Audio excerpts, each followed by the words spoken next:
Assalamualaikum warahmatullahi wabarakatuh.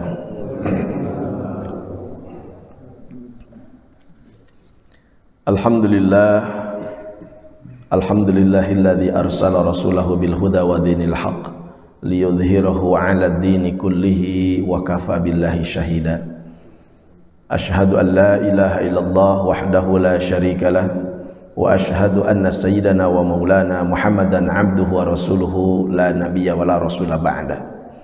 Allahumma fassalli wa sallim ala hadha nabiyyil karim Muhammad ibn Abdillah wa ala alihi wa sahbihi wa mawala amma ba'd. Alhamdulillah wa syukurulillah. Jamaah salat subuh, jamaah thalabul ilmi yang dimuliakan oleh Allah Subhanahu wa taala.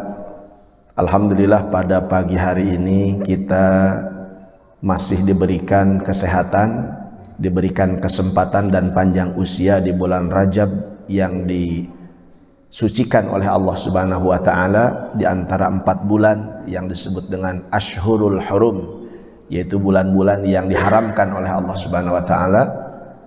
Yang pertama adalah bulan Dzulqa'dah, Dzulhijjah, Muharram dan bulan Rajab. Dan alhamdulillah sekarang kita di dalam bulan yang disucikan oleh Allah Subhanahu wa taala ini masih diberikan kesempatan oleh Allah untuk menunaikan kewajiban kita di dalam mencari ilmu. Mudah-mudahan setiap langkah, setiap helaan nafas yang kita gunakan untuk beribadah kepada Allah dijadikan satu nilai amal yang diterima oleh Allah Subhanahu wa taala. Dikatakan oleh Ibnu Abbas radhiyallahu anhu bahwasanya orang yang berbuat kebaikan di 4 bulan tersebut, maka Allah Subhanahu wa taala akan melipat gandakan ganjaran dan pahala amal-amal kebaikan. Sebaliknya orang yang berbuat keburukan di 4 bulan tersebut, maka siksaan dan azabnya akan Allah taala lipat gandakan. Makanya inilah bulan-bulan khusus.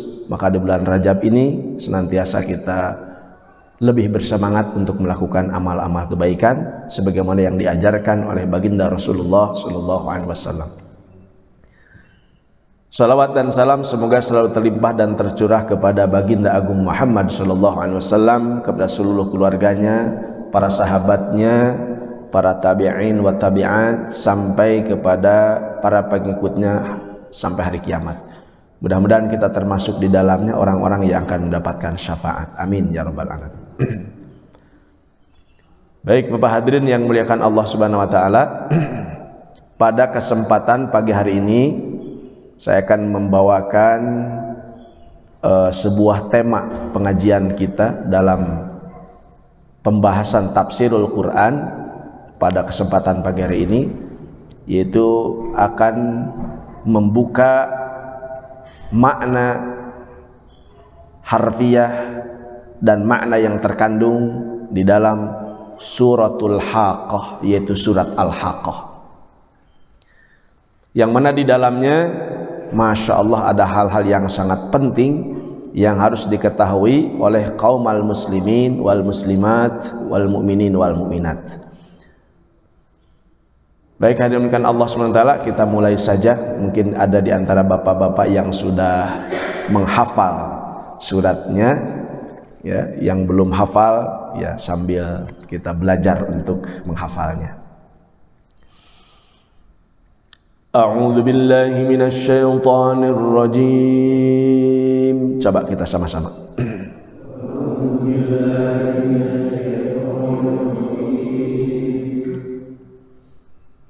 Bismillahirrahmanirrahim.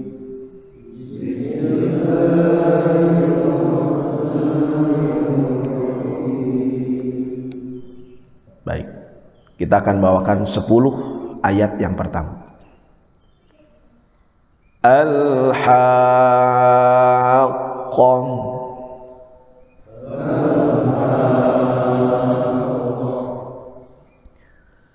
Mal haqqah.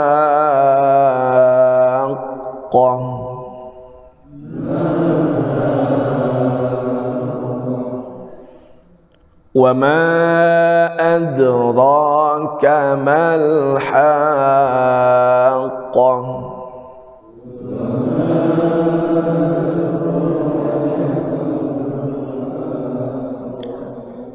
Wa ma adraka mal haqqah.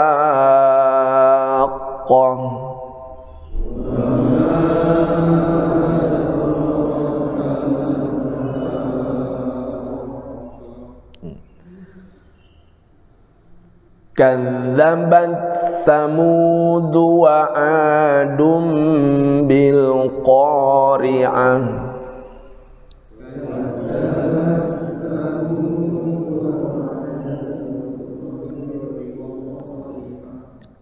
Kadzabat Tsamud wa 'adun bil qari'ah. Kadzabat Tsamud wa 'adun bil qari'ah. Fa amma Tsamud fa uhliku bil taghiyah. Tsamud fa uhliku bil taghiyah. Ada? Fa amma Tsamud fa uhliku bil taghiyah. Fa uhliku bil taghiyah. Siap.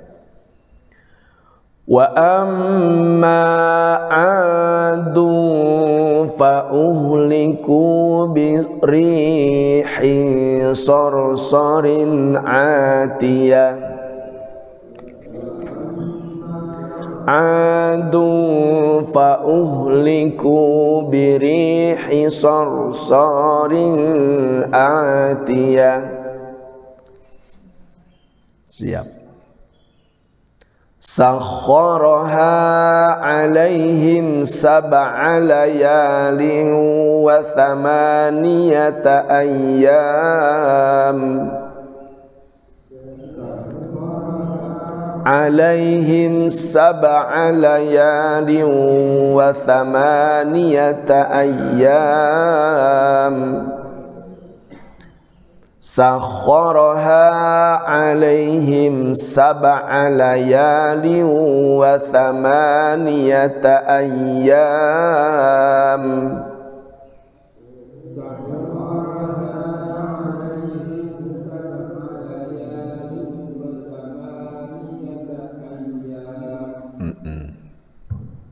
Ulangi, tambah satu kalimat lagi di depan. Sakharaha 'alaihim sab'a layalin wa thamaniyata ayyamin husuma.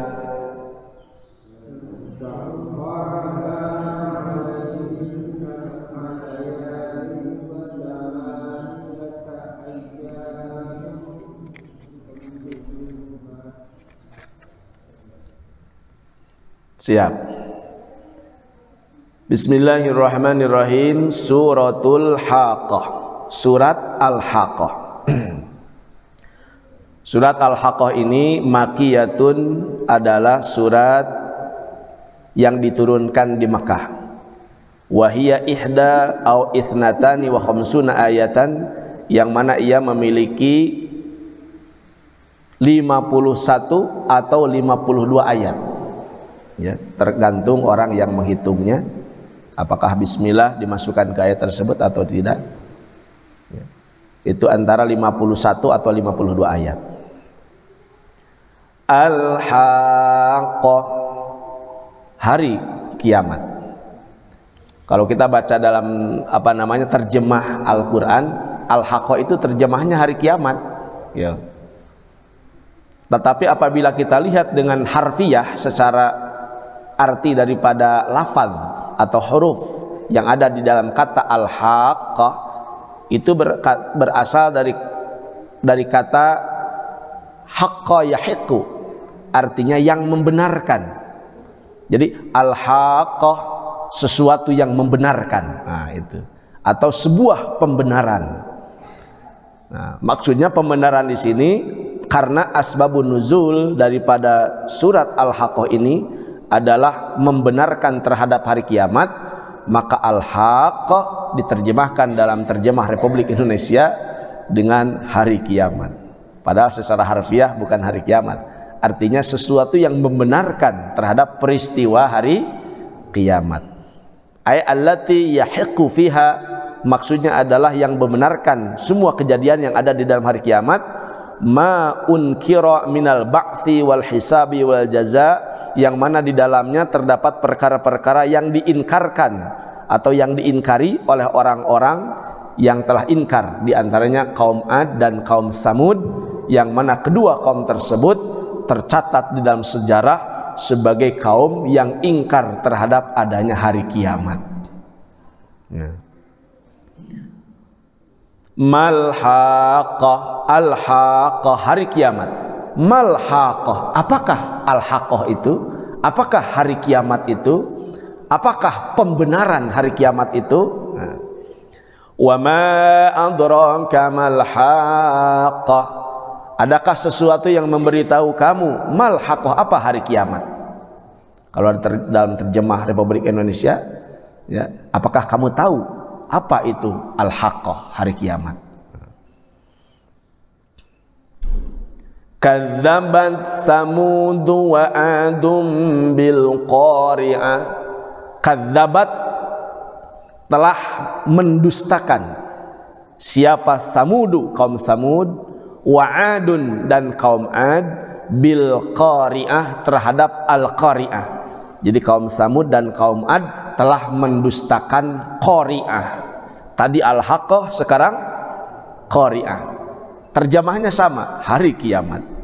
Bedanya al-haqqah arti lafadznya adalah pembenaran, sedangkan al-qari'ah dari kata qara'a. Qara'a itu artinya mengetuk atau menggetarkan sesuatu. Makanya dikatakan al-qari'ah berarti sesuatu yang menggetarkan. Kenapa hari kiamat disebut al-qari'ah, sesuatu yang menggetarkan? Di sini disampaikan li'annaha taqra'ul quluba bi ahwaliha, karena sesungguhnya hari kiamat itu terjadi sebagai sesuatu yang menggetarkan hati, bi ahwaliha, dengan berbagai macam kejadian yang ada di dalamnya. Jadi kejadian hari kiamat itu sesuatu yang sangat menggetarkan hati. Makanya nama lain daripada hari kiamat adalah al-qari'ah, artinya sesuatu yang menggetarkan. Maka kaum Ad dan kaum Samud, mereka adalah kaum-kaum yang telah mendustakan kepada al-qari'ah, yaitu hari yang menggetarkan, yaitu hari qiyamah. Ngomong-ngomong mengenai kaum Samud dan kaum Ad, perlu kita ketahui dulu bahwa kaum Samud ini dia apabila dilihat dari segi nasab atau keturunan, Samud itu sebetulnya nama orang, ya, yaitu Samud bin Asir. Samud bin Asir bin Iram bin Sam bin Nuh. Jadi masih keturunan Nabi Nuh alaihis salam. Jadi Nabi Nuh punya anak. Siapa yang tahu anaknya Nabi Nuh ada berapa? Nah, anaknya Nabi Nuh itu kurang lebih ada 4 orang. Ya, ada 4 orang, yang 3 beriman kepada Allah, yang 1 dia tidak beriman kepada Allah. Yang beriman kepada Allah diantaranya 1 Sam, ya, Sam bin Nuh. Kemudian ada Ham, Sam, Ham, Yafis, ya. Ham, Sam itu kedua-duanya beriman kepada Allah. Yafis juga beriman kepada Allah. Dan yang keempat yang tidak beriman itu Kan'an, yaitu Kan'an, yang ketika terjadi topan atau yang disebut dengan banjir bandang, ya, ketika zaman Nabi Nuh alaihissalam, maka Kan'an yang disampaikan oleh Allah dalam Al-Quran sebagai anak Nabi Nuh yang tidak beriman kepada Allah Subhanahu wa Ta'ala. Sedangkan yang 3 yang lainnya, yaitu Sam, Ham, dan Yafis, itu adalah 3 anak beliau yang beriman kepada Allah Subhanahu wa Ta'ala. Nah, yang pertama yang paling besar anak Nabi Nuh itu adalah Sam, yang mana usia beliau ketika terjadi banjir ya di zaman Nabi Nuh alaihissalam, beliau sudah berusia 98 tahun dan beliau selamat ya. Sam itu selamat dari banjir tersebut, dan setelah banjir itu dia masih berusia sampai 500 tahun. Maka apabila dijumlahkan usianya itu 598 tahun. Wah, luar biasanya. Umur orang segak gitu munah dia. Masa 100 getos 1000. Tos segala didinya. Masya. Ya. Jadi 3 orang anak Nabi Nuh ini mereka beriman kepada Allah Subhanahu wa taala.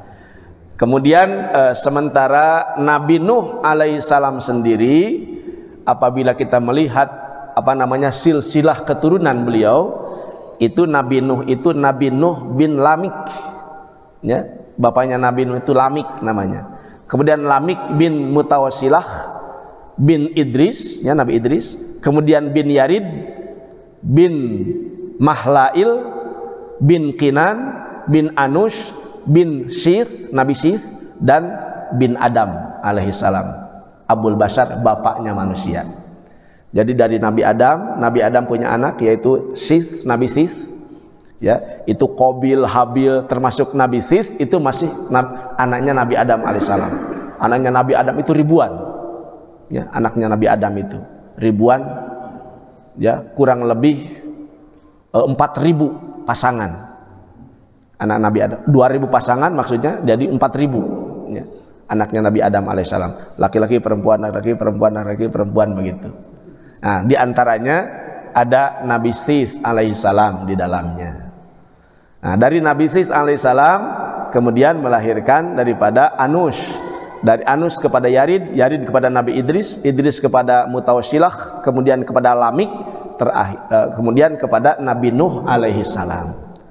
Nabi Nuh alaihissalam memiliki anak 4 orang, yang tadi yang 3 beriman yaitu Sam, Ham, dan Yafith, dan yang 1 Kan'an, orang yang tidak beriman. Nah, Kan'an nanti keturunannya akan menjadi orang-orang Majusi, para penyembah api ya, para penyembah api. Sementara Sam, Ham, dan Yafith ini yang menjadi cikal bakal kaum Tsamud ya, cikal bakal kaum Tsamud, yang mana kaum Tsamud itu terdiri daripada keturunannya yaitu Tsamud, putranya Asir bin Iram bin Sam.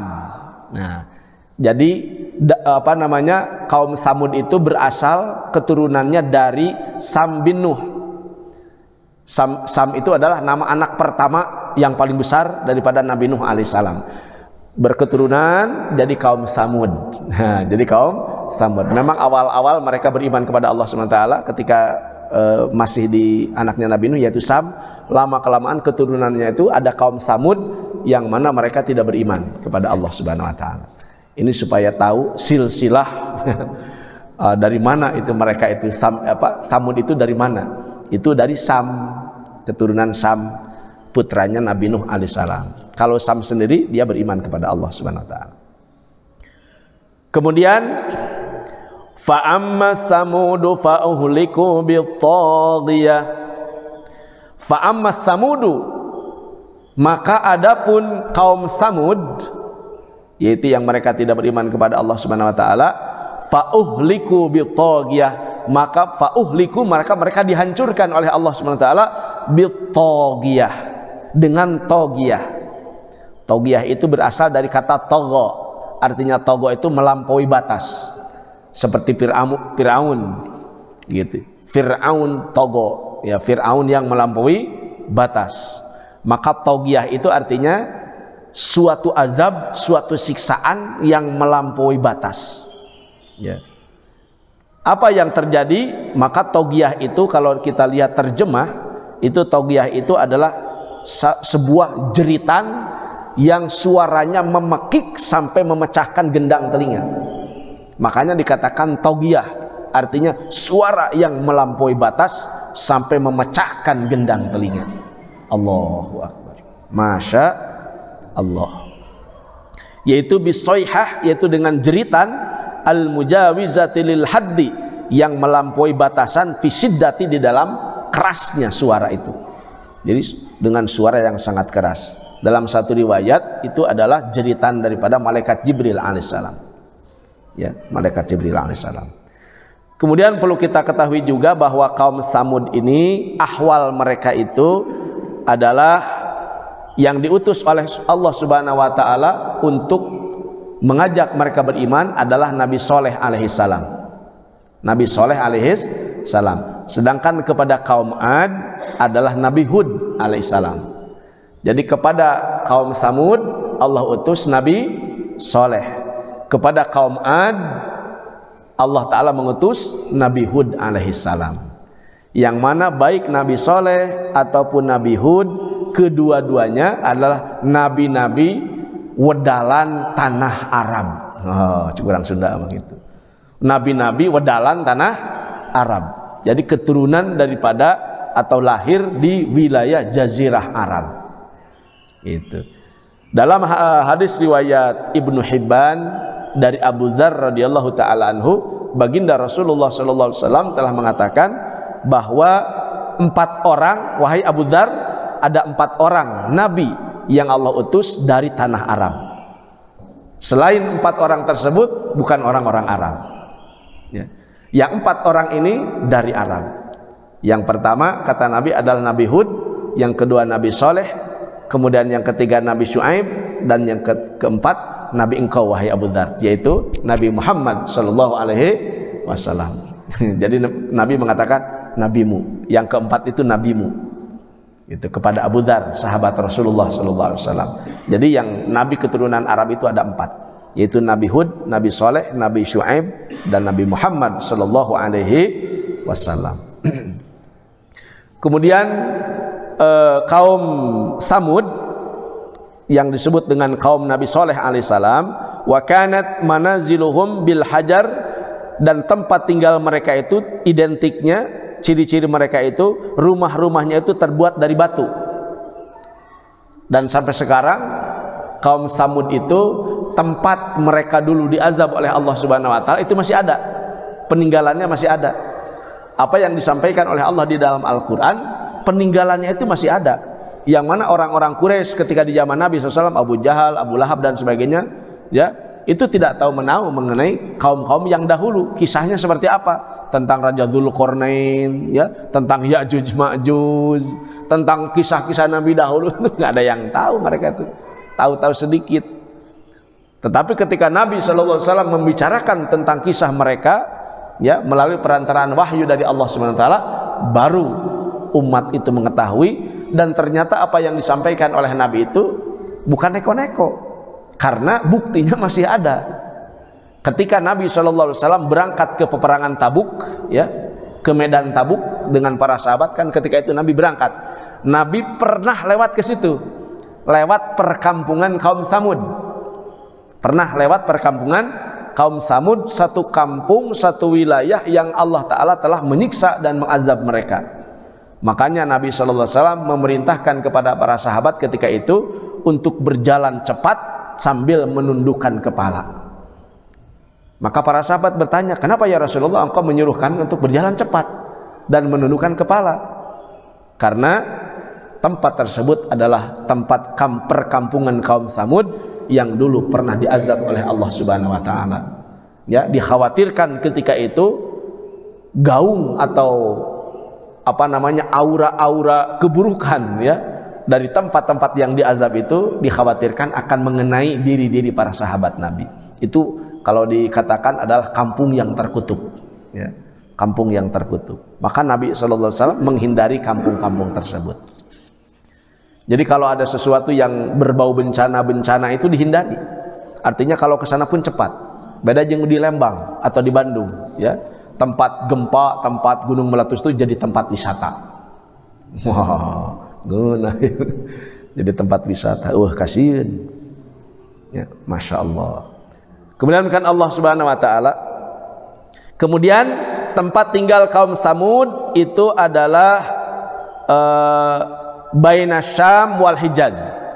Tempat mereka itu di antara negeri Syam dan negeri Hijaz. Ya. Mungkin bapak-bapak belum ada yang belum tahu yang disebut dengan negara Syam itu kalau dulu Syam, yang sekarang yang disebut Syam itu adalah meliputi negara Libanon, ya, kemudian Palestina dan Israel sampai ke Suriah. Itu namanya negeri Syam. Ya, negeri Syam itu kalau sekarang yang ada, ya, yang dulu disebut Syam itu adalah meliputi Libanon, kemudian Palestina, kemudian Israel dan sampai ke Suriah. Itu namanya dataran Syam. Nah, kemudian antara Hijaz adalah dataran Arab Utara yang sekarang Mekah Madinah. Jadi tempat tinggal mereka itu di antara Palestina dan Mekah Madinah. Nah, di tengah-tengahnya itu ada perkampungan kaum Tsamud. Masya Allah.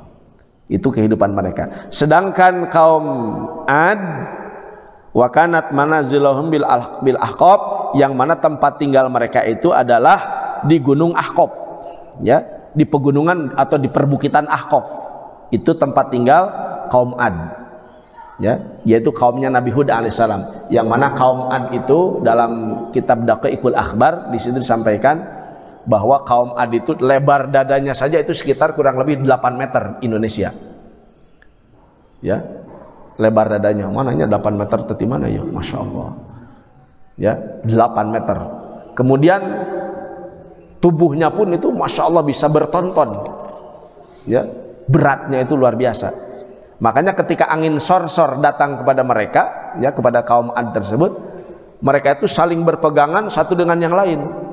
Karena kalau sendirian takut terpelanting dengan angin sor-sor itu, ya.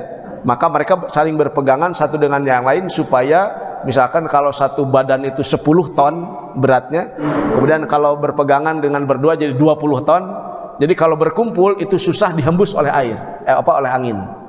Jadi supaya mempertahankan diri supaya tidak terkena angin yang sangat besar. Itu angin sor-sor yang datang kepada kaum Ad. Tempat tinggal mereka di pegunungan Ahqaf, yaitu yang berada di antara negeri Aman dan Hadramaut di Yaman, ya. Jadi tempat mereka itu ada di Hadramaut, yaitu di Yaman. Itu tempat tinggalnya kaum Ad. Wa amma adun fa uhliku birihin sorsorin atiyah. Nah, kalau kaum Samud tadi dihancurkan dengan togyah, yaitu jeritan atau pekikan daripada malaikat Jibril alaihissalam. Sedangkan kaum Ad itu birihi sorsorin, yaitu dengan angin sorsor. Sorsor itu adalah syadidatus saut, yaitu satu angin yang memiliki suara yang sangat keras, ya. Naon atuh ngaranna teh? Gemuruh, ya. Angin yang sangat bergemuruh, atiyatin yang sangat dingin. Bergemuruh dan sangat dingin. Nah, maka di sini disebutkan yang menimpa kaum Samud itu memiliki beberapa kata di dalam Al-Quran. Yang pertama di dalam surat Al-A'raf, azab yang menimpa kaum Samud dikatakan rojpah. Dikatakan apa? Rojpah. Rojpah itu artinya gempa, ya, azilzalah, yaitu kegoncangan. Kemudian yang kedua di dalam surat Hud dikatakan as-soyhah, artinya jeritan. Itu yang menimpa kaum Samud. Kemudian yang ketiga kalau di dalam surat Hamim As-Sajadah itu namanya so'ikoh. Mereka ditimpa oleh so'ikoh, ya. So'ikoh itu artinya sesuatu petir yang menyambar. Kemudian yang keempat di dalam surat ini disebut dengan togyah. Disebut dengan togyah, artinya suatu suara yang melampaui batas. Jadi kalimatnya Allah itu berbeda-beda dalam setiap surat. Yang mengatakan azab yang menimpa kaum Samud itu ada yang disebut rojpah, gempa bumi. Artinya kalau kita kumpulkan semuanya, ada unsur gempanya, ya, ada unsur anginnya, ya, kemudian ada unsur suara yang memakikan telinga. Eta sadayana dikumpulkan jadi siksaan kepada kaum Samud. Allahu Akbar, luar biasa. Masya Allah. Sedangkan kepada kaum Ad itu birihi sorsorin atiyah, dengan angin yang sangat bergemuruh dan sangat dingin. Sakharaha alaihim sab'a layalin wa thamaniyata ayyam. Allah mengutus angin tersebut, angin sorsor tersebut, alaihim kepada kaum Ad, sab'a layalin selama 7 malam, wa thamaniyata ayyam dan 8 hari. 8 hari 7 malam itu angin terus berhembus kepada kaum Ad. Itu siksaan kepada kaum Ad itu. Masya Allah. Yang mana awalnya itu adalah hari Rabu, min subhi yaumil arbi'a, dari subuh hari Rabu di bulan Syawal. Ya, subuh hari Rabu di bulan Syawal, dan di akhir daripada bulan Syawal masuk kepada bulan yang selanjutnya. Dari hari Rabu, subuh hari Rabu sampai ke hari Selasa, ya, hari Selasa ketika terbenam matahari masuk ke hari Rabu. Karena di dalam perhitungan Islamiyah, ya, di dalam perhitungan Allah Subhanahu wa taala, ketika hari sudah masuk maghrib itu sudah masuk hari yang berikutnya. Itu perhitungannya. Maka di sini disebutkan dari hari Rabu ke Rabu. Padahal kalau di kita sekarang itu hari Selasa, tapi sudah maghrib, sudah masuk maghrib, maka dikatakan sudah masuk hari Rabu. Nah, hari Rabunya itu sudah masuk bulan yang selanjutnya. Jadi di akhir bulan kejadiannya itu di hari Rabu yang terakhir. Makanya kita disebut hari Rabu Wekasan masuk ayatnya. Karena memang dulu kaum Ad pun diazab oleh Allah Subhanahu wa taala di hari Rabu yang terakhir sampai 7 hari, ya, 8 hari 7 malam, sab'a layalin wa thamaniyata ayyam, 7 hari dan 8 malam, gitu, ya. Masya Allah. Maaf 7 malam dan 8 hari, 8 hari 7 malam. Itu kaum Ad itu selama 7 malam 8 hari itu terpelanting ke atas sampai berputar-putar di atas awan, terbawa oleh angin selama berhari-hari seperti itu. Dan angin sorsor tersebut adalah angin yang bisa masuk ke dalam mulut, kemudian membawa isi perut sampai keluar lewat anus, ya, sampai keluar lewat anus. Makanya di sini dikatakan husuma. Husuma itu artinya berturut-turut. Selama 7 malam 8 hari angin itu tidak berhenti-henti, terus siang dan malam berhembus, ya, sangat keras dan dingin, sampai-sampai fatarol qauma fiha sor'a. Fataro, dan kalian melihat al qauma pada kaum tersebut, fiha di kampungnya itu sor'a, dalam keadaan maktul, artinya seperti orang-orang yang telah terbunuh, artinya sudah mati. Ka'annahum a'jazun nakhlin, ka'annahum seolah-olah mereka a'jazun nakhlin, seperti pohon-pohon kurma, khawiyatin yang sudah kosong isiannya. Artinya pohon kurma yang sudah terpotong atasnya dan dalamannya itu sudah kosong, artinya sudah lapuk dan menunggu tinggal tumbang, pluk, tumbang begitu. Kenapa demikian? Karena dengan angin sorsor tersebut, kepala-kepala kaum Ad itu terpotong secara langsung, ya, kepala-kepalanya itu langsung terpotong secara langsung, ya. Kemudian angin tersebut masuk, pertama masuk ke mulut mereka sampai terlepas kepalanya, kemudian masuk ke dalam perut, membawa isi perut sampai keluar dari anus, sehingga mereka itu tinggal cangkangnya, ya, tinggal cangkangnya. Makanya di sini ditamsilkan oleh Allah dalam Al-Qur'an, ka'annahum a'jazu nakhlin khawiyah, seolah-olah mereka itu a'jazu nakhlin, pohon-pohon kurma, khawiyatin yang sudah kosong dalamannya, sudah lapuk dalamnya, akhirnya mereka tumbang. Masya Allah, eta kaum Ad. Allahu Akbar. Demikian keras siksaan kepada kaum Ad ini, hadirinkan Allah Subhanahu wa taala. Di dalam riwayat dikatakan dalam hadis, kata Nabi, ma arsalallahu sifatan min rehin illa bimikyalin. Tidaklah Allah Subhanahu wa taala mengutus satu desir daripada angin kecuali semuanya sudah ada takarannya. Jadi tidaklah Allah mengutus satu desiran angin ke satu kaum, seperti kepada kita sekarang yang menumbangkan ini, menumbangkan itu sudah ada takaran-takarannya tuh, ya, sudah ada takaran-takarannya. Kemudian juga wala qitratan min ma'in illa bimikyal. Kemudian tidak juga Allah menurunkan satu titik air hujan kecuali semuanya sudah ada takarannya yang sudah ditentukan oleh Allah SWT. Kata Nabi, illa yauma adin wa yauma nuh, kecuali pada hari kaum Ad disiksa oleh Allah dan ketika zaman kaum Nabi Nuh alaihissalam. Oh, ketika itu di zaman kaum Ad Allah menurunkan angin tersebut, yaitu disebut dengan sor-sor, itu tanpa batasan. Cok bayangkan, ya, bagaimana Bapak?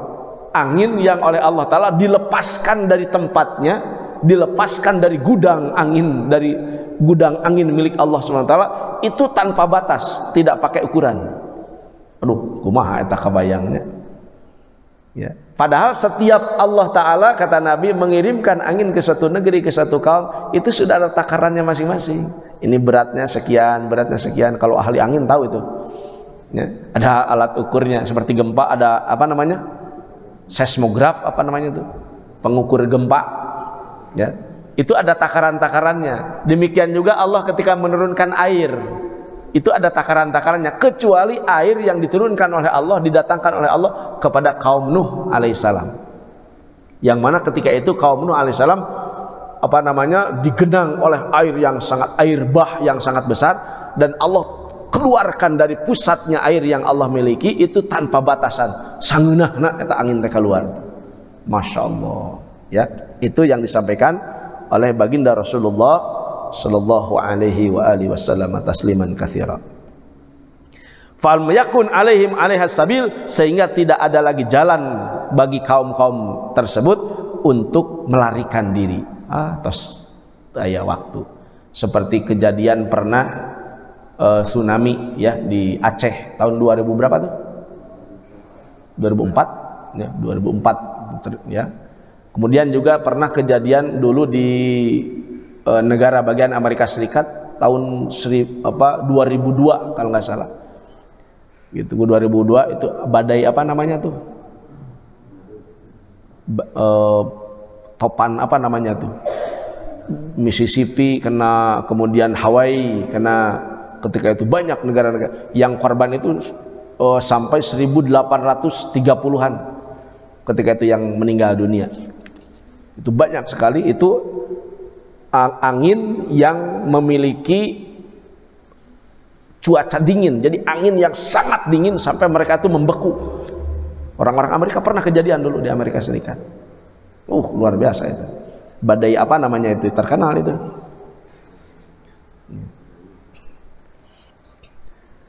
Ya, kemudian ngomong-ngomong hadirin Allah SWT, yang menyebabkan kaum Nabi Soleh alaihissalam, yaitu kaum Tsamud, ya, disiksa oleh Allah Subhanahu Wa Taala, yang mana ketika itu Nabi Soleh alaihissalam memiliki onta, ya, untanya Nabi Soleh alaihissalam, yang mana Nabi Soleh alaihissalam telah mengamanahkan unta tersebut kepada kaumnya.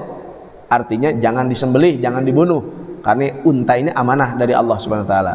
Tetapi kaumnya itu, kaum Tsamud, mereka tidak mengindahkan amanat daripada Nabi Soleh alaihissalam, maka secara diam-diam mereka telah membunuh untanya Nabi Soleh alaihissalam.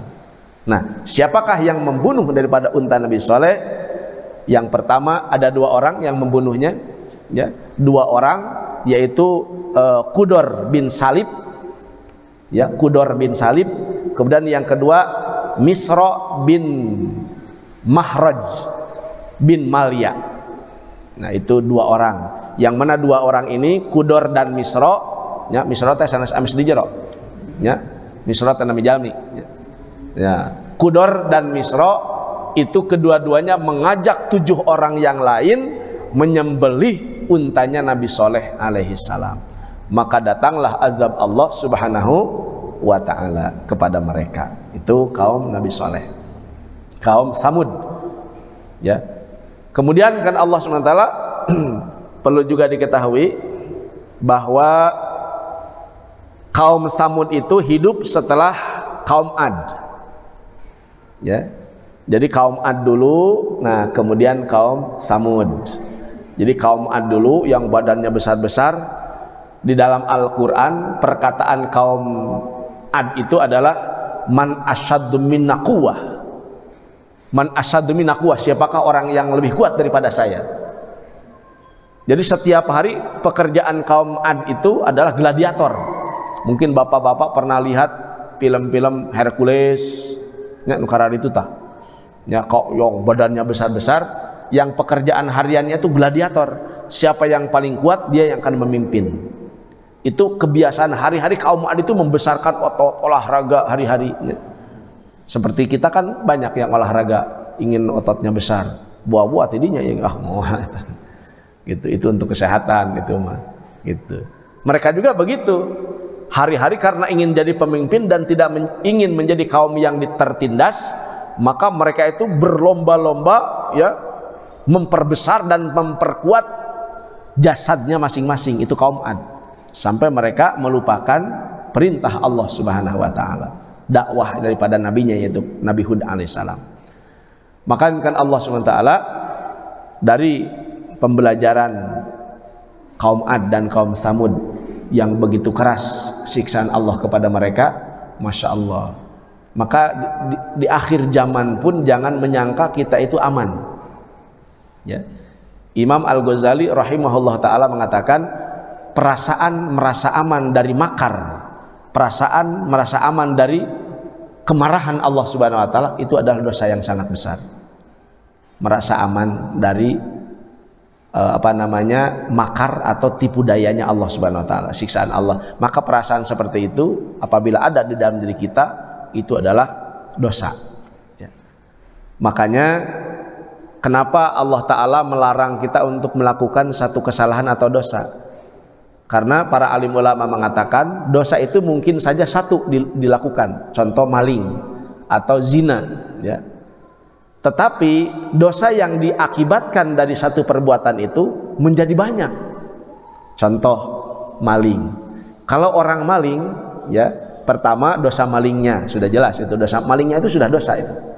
Kemudian yang kedua dosa mendolimi orang lain, karena yang diambil itu harta orang, berarti mendolimi orang. Mendolimi orang dosa. Kemudian yang ketiga merasa diri tidak dilihat oleh Allah Subhanahu wa taala.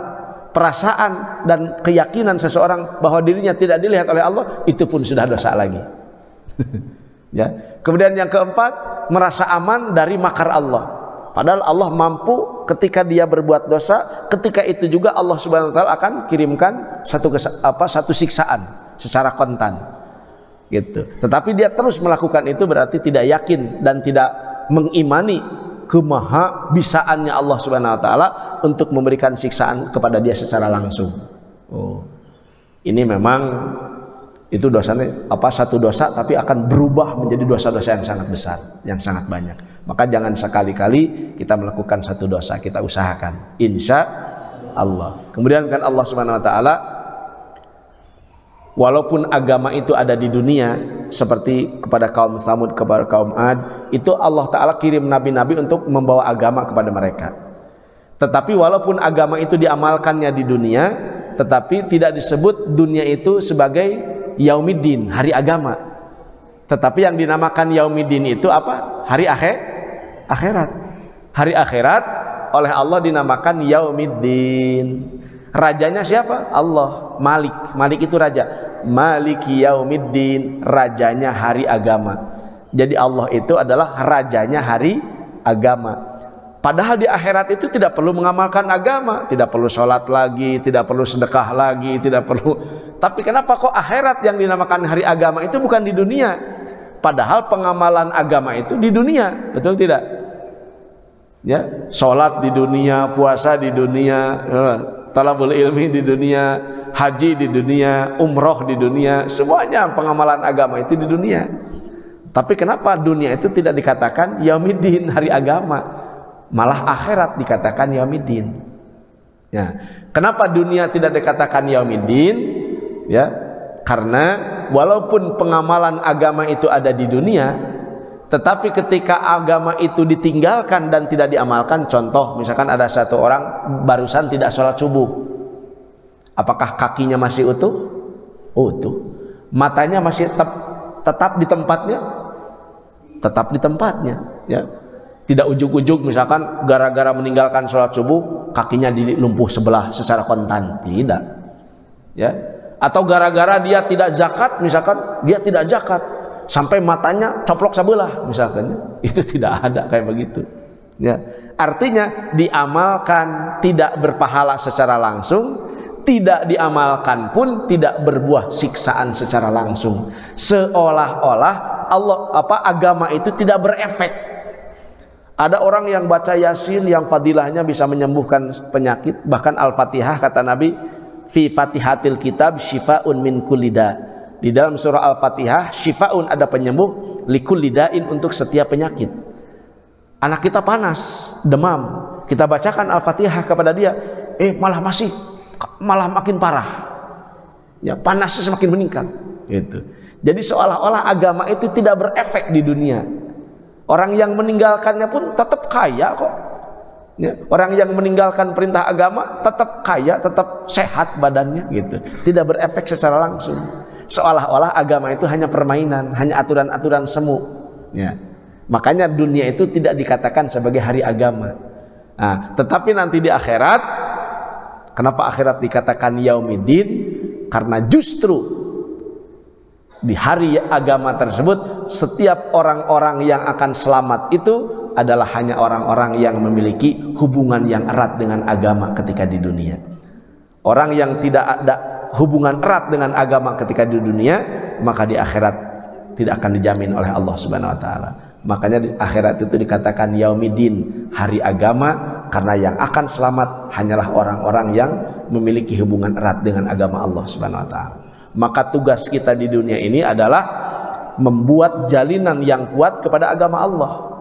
Dengan bagaimana? Dengan 3 perkara, yaitu mempelajari agama, mengamalkan agama, dan menyebarkan agama. Itulah yang diajarkan oleh baginda Rasulullah SAW kepada umatnya, kepada para sahabat dan kepada kita sekalian.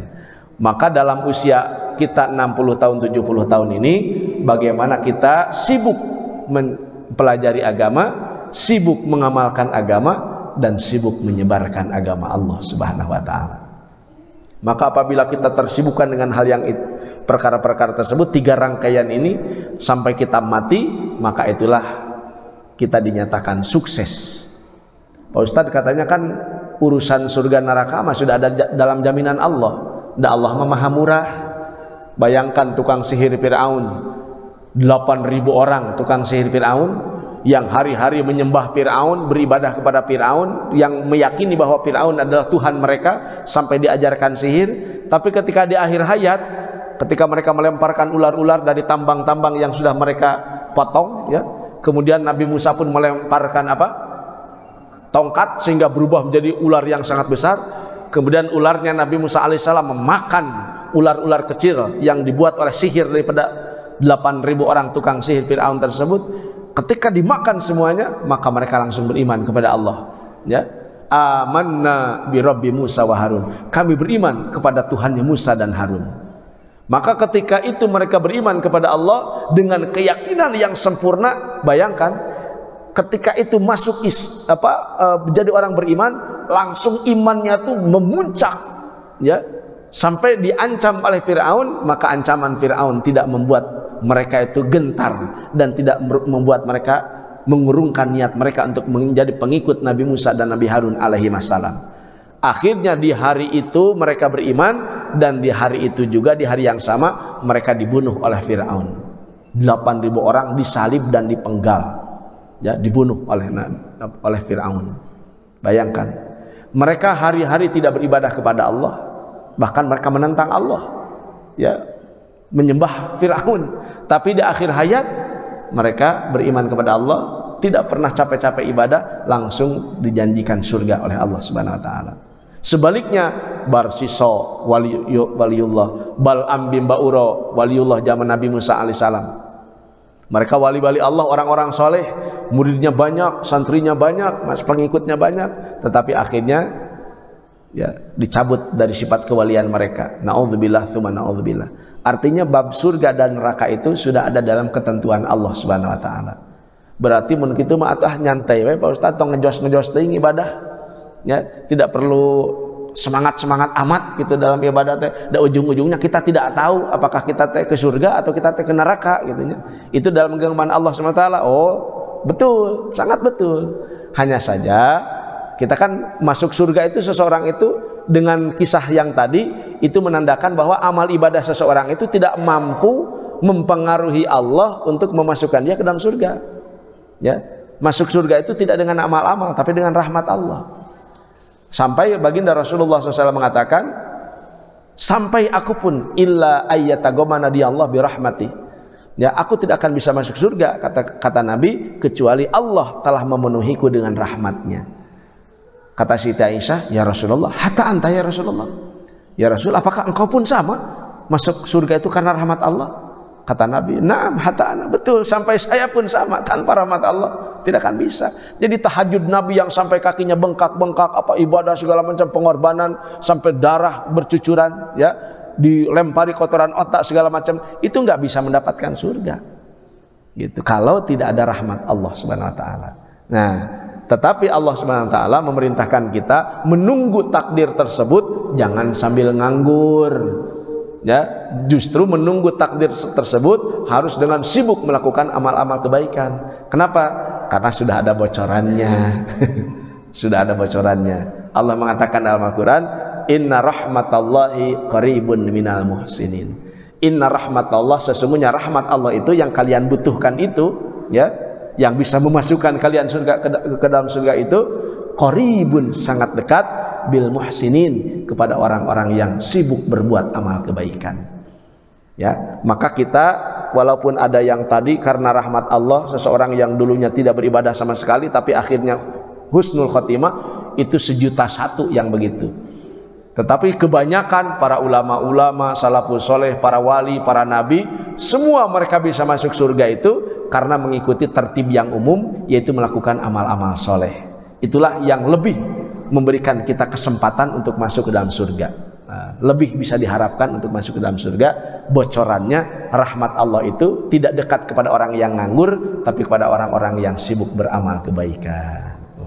Alhamdulillah, jangan sampai kita menjadi kaum-kaum seperti kaum Ad dan kaum Samud. Na'udzubillahi min dzalik.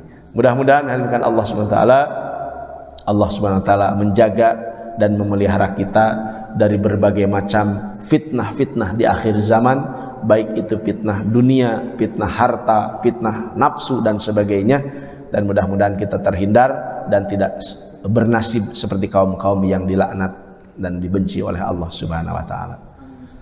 Itu saja mungkin Bapak sekalian, mungkin ada yang bertanya, mangga silahkan. Mangga. Silakan yang mau bertanya.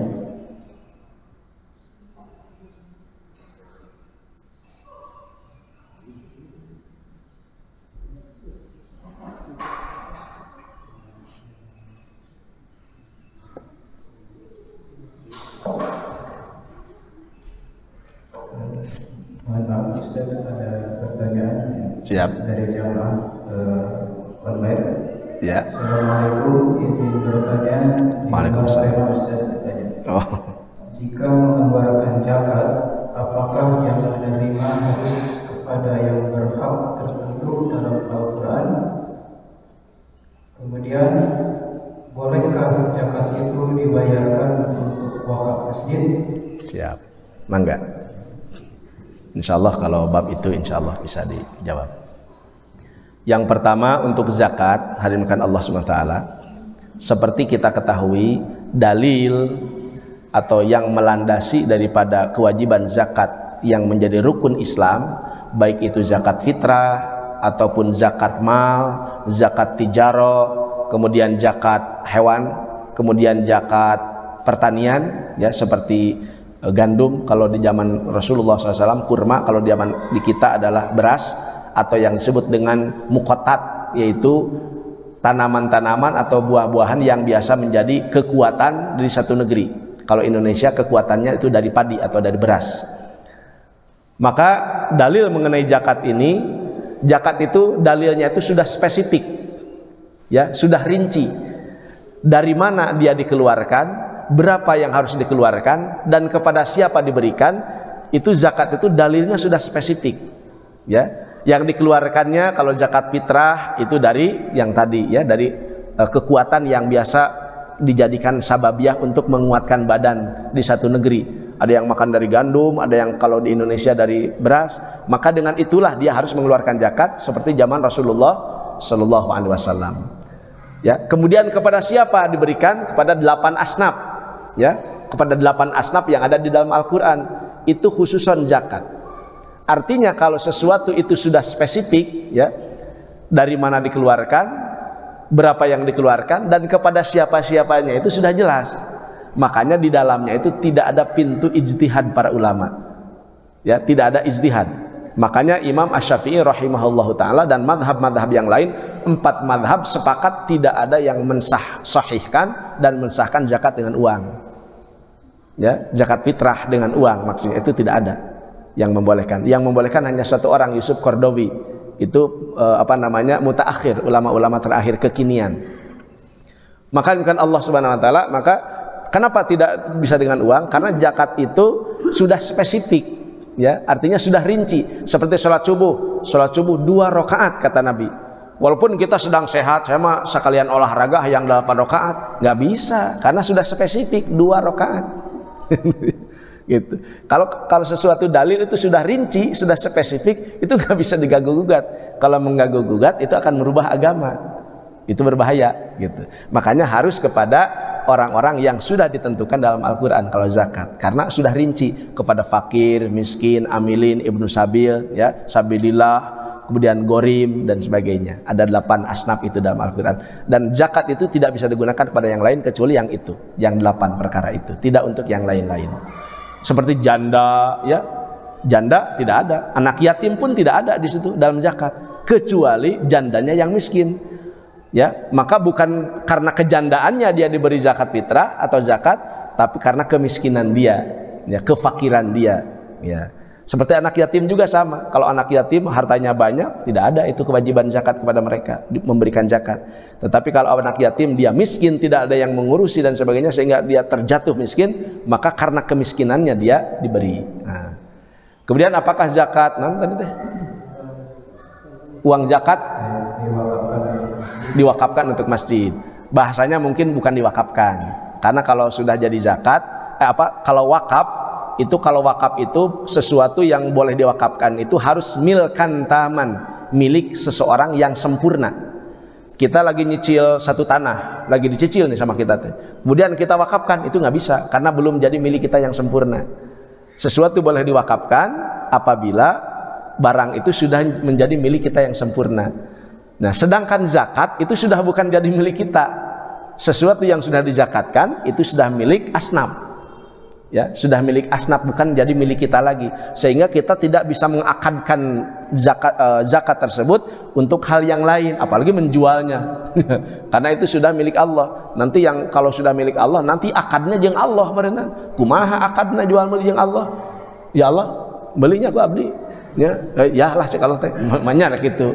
Jadi zakat itu tidak bisa diakadkan pada yang lain, sudah saja itu sudah jadi milik Allah. Nah, kalau digunakan untuk masjid itu boleh. Masuknya ke sabilillah, jalan Allah, gitu, sabilillah. Jadi bahasanya bukan diwakafkan, tapi sudah saja diberikan kepada masjid, sudah jadi hak masjid. Judulnya kepada asnaf yang 8-nya itu sabilillah, ya, fi sabilillah, di jalan Allah. Makna asli daripada fi sabilillah itu adalah orang-orang yang berjuang di jalan Allah, yaitu orang yang perang, ya. Tetapi makna maknawi di dalamnya fi sabilillah, karena kalimatnya fi sabilillah. Allah tidak mengatakan orang yang berperang di jalan Allah, tidak, tapi fi sabilillah, di jalan Allah. Maka ditafsirkan oleh para ahli tafsir, kullu tariqin yuwassil ilallah, segala bentuk jalan yang menyampaikan manusia kepada Allah, maka itu fi sabilillah. Boleh kita zakat ke sana, madrasah, pesantren atau masjid, atau kegiatan-kegiatan tertentu yang membawa manusia kepada Allah dan itu di jalan Allah, maka itu masih diperkenankan untuk menerima zakat dengan judul sabilillah. Tapi jangan wakaf, Kalau sudah zakat sudah itu sudah jadi hak masjid, diberikan saja ke masjid, boleh. Begitu. Jadi bahasanya bukan zakat diwakafkan ke masjid. Sudah saja berikan saja ke masjid, memang masjid sudah haknya. Gitu. Artinya kepada orang-orang yang di masjid itu, kepada badan yang mengurusi masjid, gitu. DKM dan sebagainya. Baik. Mudah-mudahan bisa menjawab pertanyaannya. Wallahu a'lam bishawab. Mohon maaf atas segala kekurangan. Tidak ada lagi. Ya. Allahumma shalli wa sallim wa barik ala Muhammadin wa ala alihi wa sahbihi ajmain. Ya Allah, ampunilah dosa-dosa kami. Ampunilah dosa-dosa kami ya Allah. Tambahkan ilmu yang bermanfaat kepada kami ya Allah. Ya Allah, ampuni kedua orang tua kami ya Allah. Lindungi kami, keluarga kami, muslimin muslimat, mukminin mukminat dari berbagai macam musibah mara bahaya ya Allah. Lindungi negeri kami ya Allah dari pertikaian, pertumpahan darah, dari fitnah ya Allah. Ya Allah, berikan negeri kami kedamaian, kenyamanan ya Allah, dengan hidayah dan taufik darimu ya Allah. Lindungi kami dari mara bahaya dunia dan azab akhirat ya Allah. Selamatkan kami dari siksa api neraka. Selamatkan diri kami, orang tua kami, keluarga kami, muslimin muslimat, mukminin mukminat dari api neraka ya Allah. Masukkan kami ke dalam surga ya Allah. Selamatkan kami ya Allah. Izinkan ya Allah kaki kami berjalan-jalan di surgamu ya Allah. Ya Allah ya Rahman ya Rahim, tambahkan kepahaman agama kepada kami ya Allah. Jadikan kami ya Allah kunci yang membuka kebaikan untuk saudara-saudara kami yang lain. Berikan kami kekuatan ya Allah untuk bisa mempelajari agama, mengamalkan agama dan menyebarkan agama. Ya Allah ya Rahman ya Rahim, berikan kami keindahan husnul khatimah dan jauhan dari kami su'ul khatimah, dan jadikan kami orang-orang yang tersyafaati oleh syafaat baginda Rasulullah sallallahu alaihi wasallam. Allahumma arhamna bil Quran, ya Allah rahmati kami dengan keberkahan Al-Quran yang hari-hari kami pelajari dan kami amalkan. Rabbana zalamna anfusana wa in lam taghfir lana wa tarhamna lanakunanna minal khasirin. Wa sallallahu ala khairi khalqihi Muhammadin wa ala alihi wa sahbihi ajmain. Subhana rabbika rabbil izzati amma yasifun, wassalamun alal mursalin, walhamdulillahi rabbil alamin. Al-Fatihah. Wassalamualaikum warahmatullahi wabarakatuh. Waalaikumsalam warahmatullahi wabarakatuh.